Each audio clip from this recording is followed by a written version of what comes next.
A few hours ago, I just got back from my first visit to a Greek Orthodox church. I twisted my fiance's arm into going with me to an Orthodox church for the first time because I've just been super interested in learning more about them lately because they're just like the least popular church for Christianity in America. My fiance and I drove up and we parked in the parking lot, and just as we were pulling in, she turned to me and she's like, "I'm so scared." And I was like, you know what? I'm feeling nervous too. And let me tell you, this was the most welcoming church I've ever been to as a guest in my entire life. A few months back, I attended a non-denominational church that I hadn't been to before. I walked in the doors and I've actually been greeted better at a Green Day concert than this church. Going into modern Protestant non-denominational churches feels like you're going into a place to receive entertainment not too dissimilar from a literal rock show. You hop on in there and then you go take your seat and listen to the 20-30 minute rock show before the message. But this church was nothing like that. My fiance and I, we walked in the door and we were immediately greeted by someone in the narthex, and we just told them, we're like, hey, this is our first time visiting an Orthodox church. We don't really know what to do. And she was super kind of super gracious. The first thing that we learned was that you're not supposed to go into the main area of the church until the priest either had his back turned or wasn't up at the very front. So you actually had to wait to go in until he disappeared behind a wall. And before we entered, the priest actually came back and he greeted us. Super nice, personable guy. We shook his hand, we met him, super great guy. This church was absolutely beautiful. The artwork everywhere, it was gorgeous. Like the ceiling was blue, the chandelier was gorgeous. All of the windows were stained glass paintings of different saints. There was like the 12 apostles up front. You could see icons of Jesus everywhere. When you did walk in the door, unsurprisingly, there was an icon of Jesus, where typically people venerate that icon either by crossing themselves or by kissing the icon. So we go into the church and we sat about the middle of the church on the right side, and this place, I mean, it smelled beautiful. They had incense going, which obviously you're not seeing in any Protestant churches really today, so it smelled really good. And we were also surprised to see that this wasn't just a bunch of old suckers clinging to their old traditions. There were tons of families in this church, and potentially even more kids than old people. A church without babies in it is a dead church. So here's the things that I expected and that I did see going to an Orthodox church. Firstly is the icon veneration. It was a big deal. You walk in and you immediately venerate an icon of Jesus. And then throughout the whole service, you're crossing yourself and there's icons everywhere, so they're big on the icons. The incense was something I was expecting, and that it was there.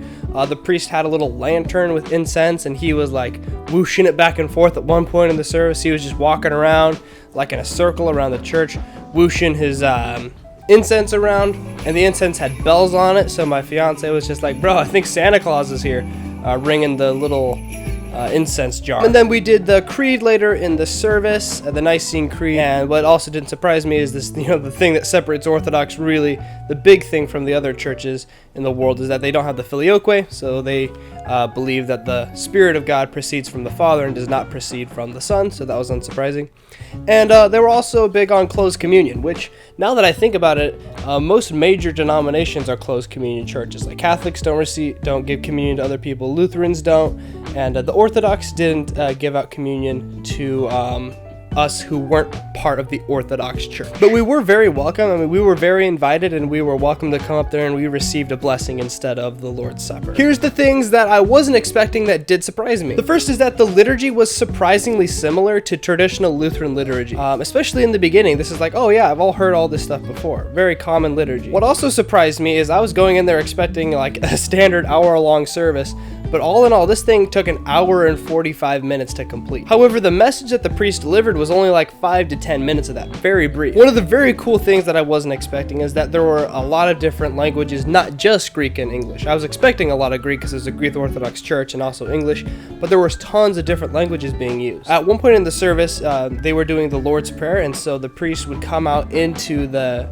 area where the people were, and he'd pass a microphone around to people who just in the congregation who spoke different languages. And so we heard the Lord's Prayer in something like 6 different languages, all the way from English to Greek to Spanish to Romanian. The liturgy was more difficult to follow than any church I've been in, not because of the liturgy itself, but because they would be jumping back and forth between Greek and English, and sometimes it was hard to know where you were during the liturgy. The children's message was it was very cute, and it was like a typical children's message that I would observe, but it was very centered around Orthodox specific theology. So they had the kids come up there And the priest, he was talking about the history of the Bible and about how Christians have survived persecution, and how for the vast majority of the history of the church, the Bible hasn't existed. And he talked about how the church was the ones who actually assembled the Bible. And so he gave the kids that knowledge, and they're like, oh, okay, yeah, that's probably not something you're going to hear in your traditional private Protestant schools nowadays. The message the priest gave, which again was at the near end of the entire hour and 45-minute service, it was super uncontroversial. That kind of sermon you could see in almost any church, a Protestant, Catholic, or an Orthodox church. He just talked about how it's very common nowadays to be nervous, or it's common in any days to be nervous and worried about the future, but we have nothing to worry about when we have Christ. And afterward, they had a mini potluck out in another building next to the church, and it was delicious. There was a wedding the previous day, so there was food everywhere. We got together and we just sat down with some other guys and we were just talking it up. Some of the most friendly people I've ever met in my life. This is why I've never been more welcomed at a brand new church than this one. I talked with a lot of guys there, and mostly they were actually people who did not grow up Orthodox. A lot of them were previously atheist or previously Baptist or modern Protestant and had found a lot of peace and security in the Orthodox church. They were super open to hearing me and my fiance's background, and it was just a great conversation with no judgment going around, but we were talking about the Orthodox church and a lot of theology. So this church was incredibly welcoming. I would definitely go back. Amazing place. I would recommend at least this Orthodox church. I can't speak for all of them. And although I am Protestant and agree with the core doctrines of Protestantism like sola scriptura, I would recommend this Orthodox church over a great majority of modern Protestant churches.